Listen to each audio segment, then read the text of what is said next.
Здравей, здравей! С теб Елена Стамова, ментор, мотиватор и констелатор. С какво се включвам днес?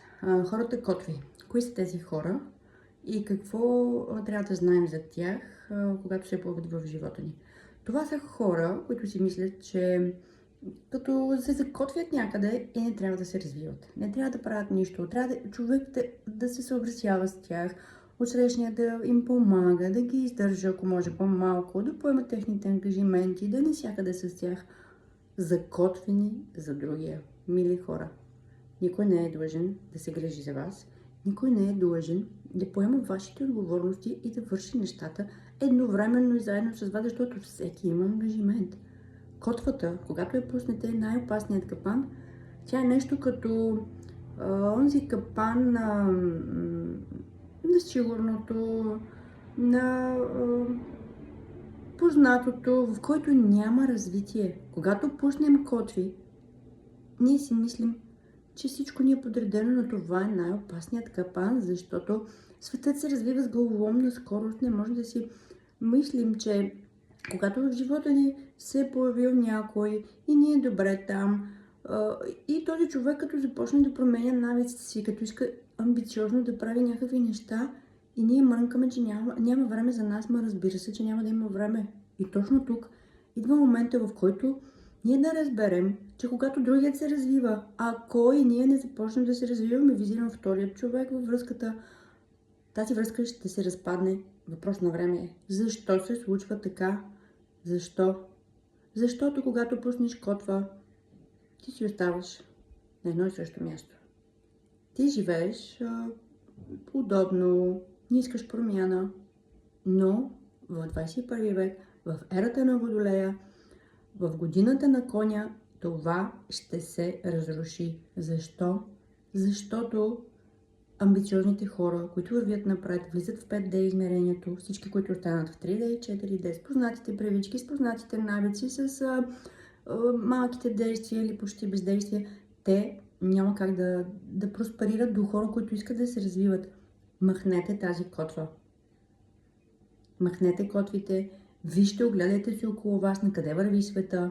Ако имате свободно време, без значение дали в момента учите или изследвате или работите или каквото и да имате семейство, но имате свободно време, инвестирайте го в себе си, развивайте се, придобивайте умения, защото това е най-важното нещо. В ерата на изкуствения интелект най-важното нещо е да направиш такова умение, което да добре, поне в началото да не може да бъде заменено от изкуствен интелект.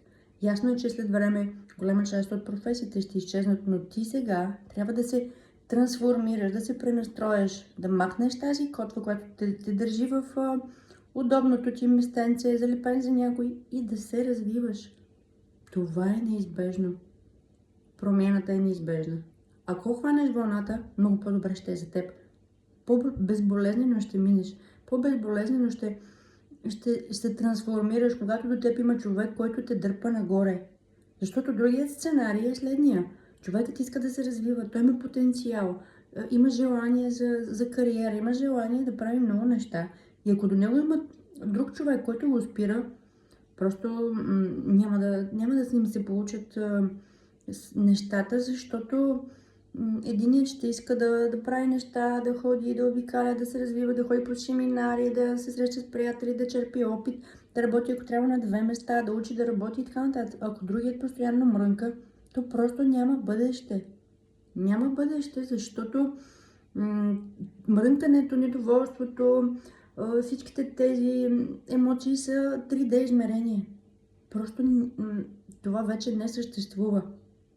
Затова настройвайте се, променяйте се, трансформирайте се, записвайте се на курсове за личностно развитие, обучавайте се, правете неща, с които след това да може да се развивате и да си вадите пари, защото истината е, че става все в България все по-развити онлайн бизнеса. Има много хора, които се връщат от чужбина и те са доста научени кадри на езици и на работа.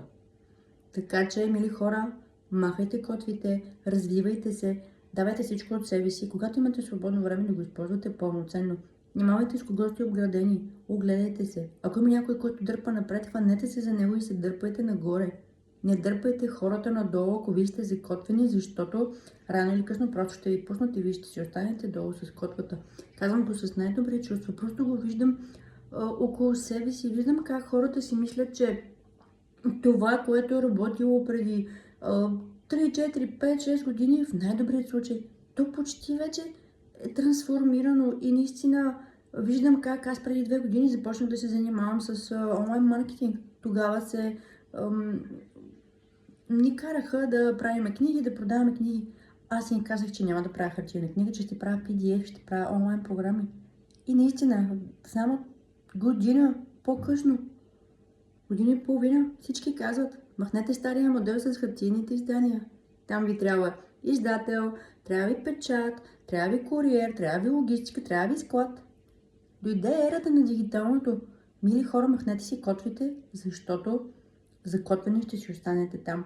Виждам много млади хора, които си стоят с котвите и наистина приканвам ви, огледайте се къде може да се развивате. Ако видите, че някой дърпа нагоре, хванете се здраво за него и се издърпвайте, опитайте се поне малка част от тази негова енергия, знания, умения да хванете, за да може да се развиете. Сега е момент, особено за младите, да влезете в новите трендове, в онлайн средите, в маркетинга, в изкуствен интелект, в обучение, за да видите за какво става въпрос. Има AI за всичко, има ментори вече в България. Ако сте закотвени много и не може да мръднете, предлагам ви констелация, за да видим къде е проблема, коя е котвата, която държи от рода, коя е котвата, която се като повторяем модел, не може да излезнете от това блато и си седите там закотвени. Това не работи. Ако вие сте си хванали местенце и си мислите, че няма да се развивате, това вече не работи. Намерете хора, които искат да се развиват, хора, които вече правят стъпките, хора, които са минали по трънливия път и ще ви покажат лесния, бърз път, без да правите техните грешки, да се чупите 2 години подред. Намерете тези хора, ако ги видите, огледайте се хубаво, хващайте се за тях и се развивайте. Развивайте личността си, развивайте уменията си, развивайте талантите си. Защото това е наистина вашето злато, вашата мисия. Откривайте тези полезни качества, които имате и развивайте. Не стойте с котвата и да си мислите, че някой е длъжен да ви откачи от тая котва. Просто невъзможно е. Невъзможно е в ерата на Водолея да чакаме някой да прави нещата вместо нас. Идва годината на коня, скачайте по възможно най-бързия начин, защото той не скача, той галопира. И ако ние си мислим, че ще се влачим, няма да ни се получи. Мили хора, ако имате нужда от личностна трансформация, ако имате нужда от констелация, пишете ми или се свържете с мен, ще поработим. Имаме опознавателна среща, 10 минутки, ако мога така първи насоки да дам, за да ви можем да работим заедно и след това продължаваме в онлайн сесии от всяка точка на света, можем да работим. С любов и благодарност, Елена Станова. Пожелавам ви успешен ден!